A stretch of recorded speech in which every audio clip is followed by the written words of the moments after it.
प्यारे बच्चों, आपका दिन मंगलमय हो।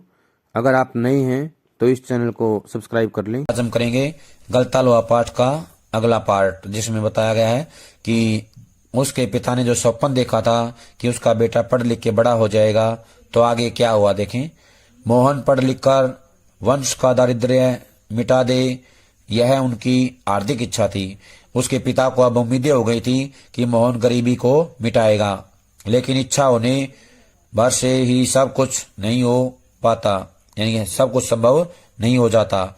आगे की पढ़ाई के लिए जो स्कूल था वह गांव से 4 मील दूर था। प्रश्न आएगा कि मोहन आगे की पढ़ाई के लिए कितनी दूर जाना पड़ता था या कितनी दूर से जाना चाहिए था, तो था 4 मील।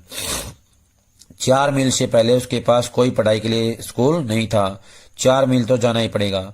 2 मील की चढ़ाई के अलावा बरसात के मौसम में रास्ते में पड़ने वाली नदी की समस्या अलग थी। तो वंशीधर ने हिम्मत नहीं हारी और लड़के का नाम स्कूल में लिखा दिया। बालक मोहन लंबा रास्ता तय कर स्कूल जाता और छुट्टी के बाद थका मांदा घर लौटता तो पिता पुराणों की कथाओं से विद्यावेशनी बालकों का उदाहरण देकर उसे उत्साहित करने की कोशिश करता, यानी जो बच्चे पढ़ते हैं, मेहनत करते हैं, उनके बारे में बताता। वर्षा के दिनों में नदी पार करने की कठिनाई को देखते हुए वंशीधर ने नदी पार के गांव में एक यजमान के घर पर मोहन का डेरा तय कर दिया था। घर के अन्य बच्चों की तरह मोहन खा पी कर स्कूल जाता और छुट्टियों में नदी उतार पर होने पर गांव लौट आता था, यानी कि नदी में जब पानी कम होता तो जो है घर पे लौट आता था। संयोग की बात, एक बार छुट्टी के पहले दिन जब नदी का पानी उतार पर ही था और मोहन कुछ घसियार था घास काटने वाले घसियारों के साथ नदी पार कर घर आ रहा था, तो पहाड़ी के दूसरी ओर भारी वर्षा होने के कारण अचानक नदी का पानी बढ़ गया।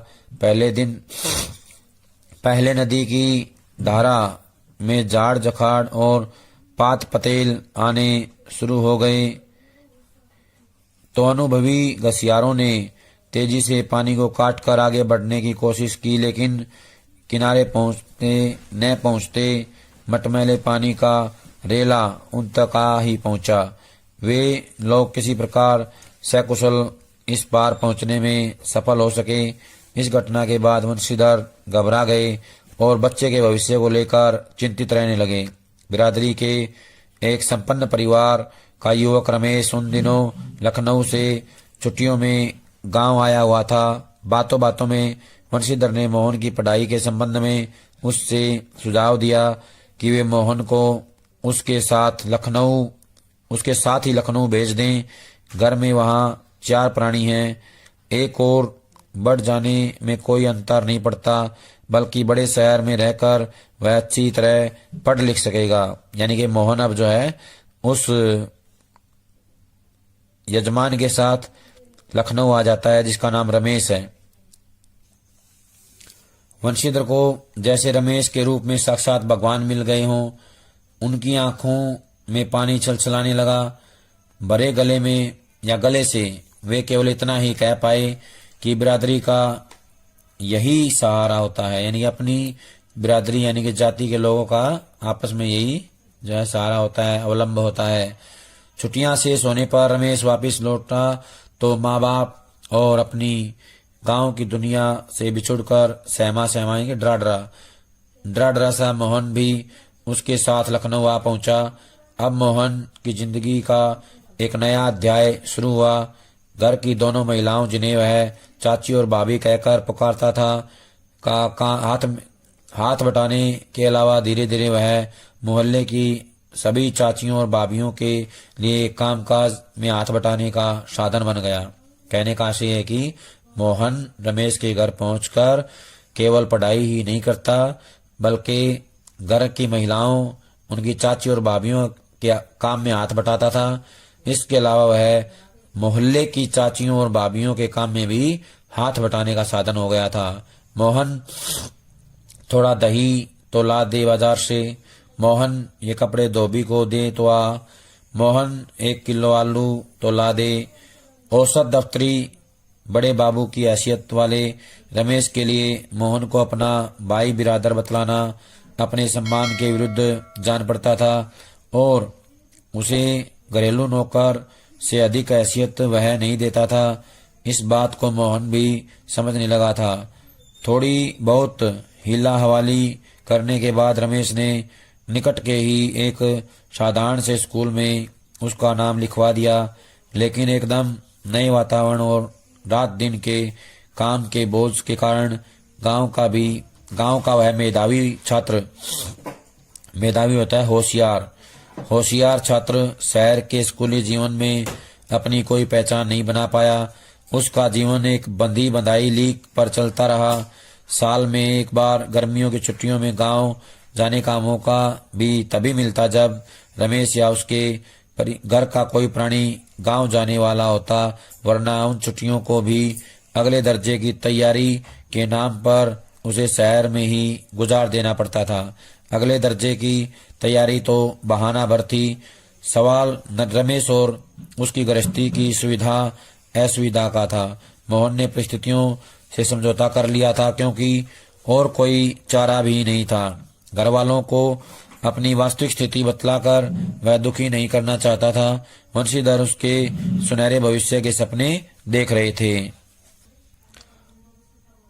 8वीं कक्षा की पढ़ाई समाप्त कर छुट्टियों में मोहन गांव आया हुआ था। जब वह लौटकर लखनऊ पहुंचा तो उसने अनुभव किया कि रमेश के परिवार के सभी लोग जैसे उसकी आगे की पढ़ाई के पक्ष में नहीं हैं। बात घूम फिर कर जिस ओर से उठती वह इसी मुद्दे पर जरूर खत्म हो जाती कि हजारों लाखों BA MA मारे बेकार फिर रहे हैं। ऐसी पढ़ाई से अच्छा तो आदमी कोई हाथ का काम सीख ले। रमेश ने अपने किसी परिचित के प्रभाव से उसे एक तकनीकी स्कूल में भर्ती करा दिया, यानी कि टेक्निकल या ITI में भर्ती करवा दिया। मोहन की दिनचर्या में कोई विशेष अंतर नहीं आया। वह पहले की तरह स्कूल और घरेलू कामकाज में व्यस्त रहता। धीरे धीरे 1.5-2 वर्ष का यह समय भी बीत गया और मोहन अपने पैरों पर खड़ा होने के लिए कारखानों और फैक्ट्रियों के चक्कर लगाने लगा। वंशीधर से जब भी कोई मोहन के विषय में पूछता तो वे उत्साह के साथ उसकी पढ़ाई के बाबत बताने लगते और मन ही मन उनको विश्वास था कि वह एक दिन बड़ा अफसर बनकर लौटेगा। लेकिन जब उन्हें वास्तविकता का ज्ञान हुआ तो न सिर्फ गहरा दुख हुआ बल्कि वे लोगों को अपने सौपन भंग की जानकारी देने का साहस भी नहीं जुटा पाए। धनराम ने भी एक दिन उनसे मोहन के बारे में पूछा था। घास का एक तिनका तोड़कर दांत खोदते हुए उन्होंने बताया था कि उसकी सेक्रेटेरिएट में नियुक्ति हो गई है वह और शीघ्र ही विभागीय परीक्षाएं देकर वह बड़े पद पर पहुंच जाएगा। धनराम को त्रिलोक सिंह मास्टर की भविष्यवाणी पर पूरा यकीन था। ऐसा होना ही था, उसने सोचा। दांतों के बीच में तिनका दबाकर असत्य भाषण का दोष न लगने का संतोष लेकर वंशीधर आगे बढ़ गए थे। धनराम के शब्द मोहन लल्ला बचपन से ही बड़े बुद्धिमान थे। उन्हें बहुत देर तक कचोटते रहे। त्रिलोक सिंह मास्टर की बातों के साथ साथ बचपन से लेकर अब तक के जीवन के कई प्रसंगों पर मोहन और धनराम बातें करते रहे। धनराम ने मोहन के हंसुए के फाल को बेंच से निकालकर भट्टी में तपाया और मन लगाकर उसकी धार गढ़ दी। कहने का से कि धनराम भी अपने काम में पूरा कुशल हो गया था, निपुण हो गया था, तो उसने भी उसके असली अच्छे से तैयार कर दिया। गर्म लोहे को हवा में ठंडा होने में काफी समय लग गया था। धनराम ने उसे वापस बेंत बनाकर मोहन को लौटाते हुए जैसे अपनी भूल चूक के लिए माफी मांगी हो। बेचारे पंडित जी को तो फुर्सत नहीं रहती, लेकिन किसी के हाथ भिजवा देते तो मैं तत्काल बना देता। मोहन ने उत्तर में कुछ नहीं कहा, लेकिन हंसुए को हाथ में लेकर वह फिर वहीं बैठा रहा जैसे उसे वापस जाने के लिए कोई जल्दी न रही हो। सामान्य तौर से ब्राह्मण टोले के लोगों का शिल्पकार टोले में उठना बैठना नहीं होता था। किसी कामकाज के सिलसिले में यदि शिल्पकार टोले में आना ही पड़ा तो खड़े खड़े बातचीत निपटा ली जाती थी। ब्राह्मण टोले के लोगों को बैठने के लिए कहना भी उनकी मर्यादा के विरुद्ध समझा जाता था। पिछले कुछ वर्षों से शहर में जा रहने के बावजूद मोहन गांव की इन मान्यताओं से अपरिचित हो ऐसा संभव नहीं था। धनराम मन ही मन उसके व्यवहार से असमंजस में पड़ा था, लेकिन प्रकट में कुछ नहीं कहा और अपना काम करता रहा। असमंजस होता है उलझन में पड़ गया था। लोहे की एक मोटी छड़ को भट्ठी में गलाकर धनराम गोलाई में मोड़ने की कोशिश कर रहा था। एक हाथ से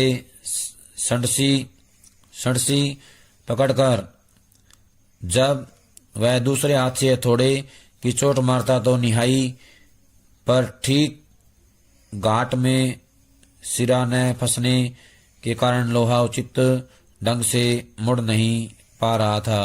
कहने का आशय है कि जिस तरह से वो आकार देना चाहता था उस तरह से लोहे की छड़ को आकार देने में जो है असमर्थ था।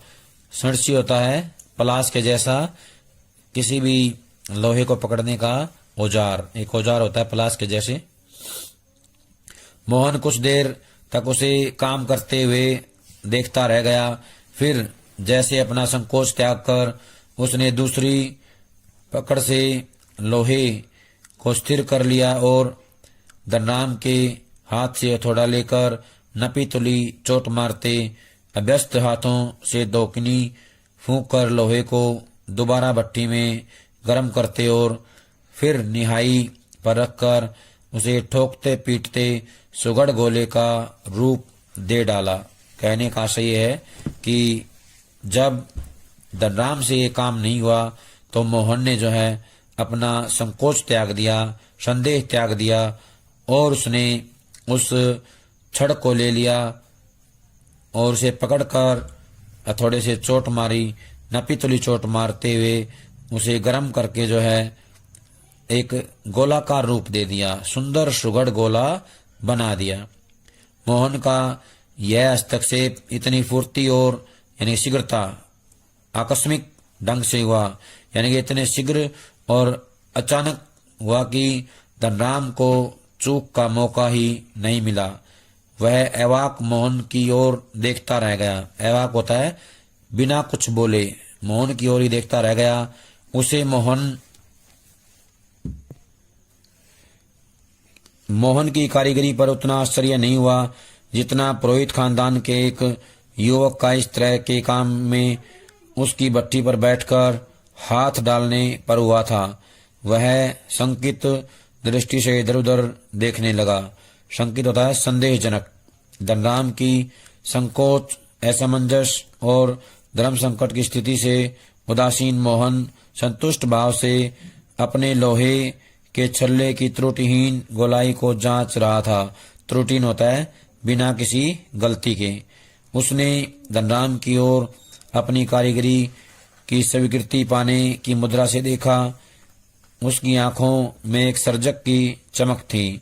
सर्जक होता है एक बढ़िया जानकार निर्माता, एक अच्छे निर्माता की, अच्छे रचनाकार की जो चमक उसमें मिली, जिसमें न स्पर्धा थी न ही किसी प्रकार की हार जीत का भाव, यानी हार जीत की भावना भी इसमें नहीं थी, न ही कोई प्रतियोगिता की भावना थी।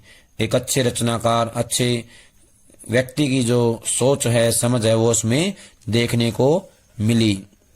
प्यारे बच्चों, आज जो काम करवाया है सभी इसको कापी में लिख करके याद करेंगे। सभी का बहुत बहुत धन्यवाद।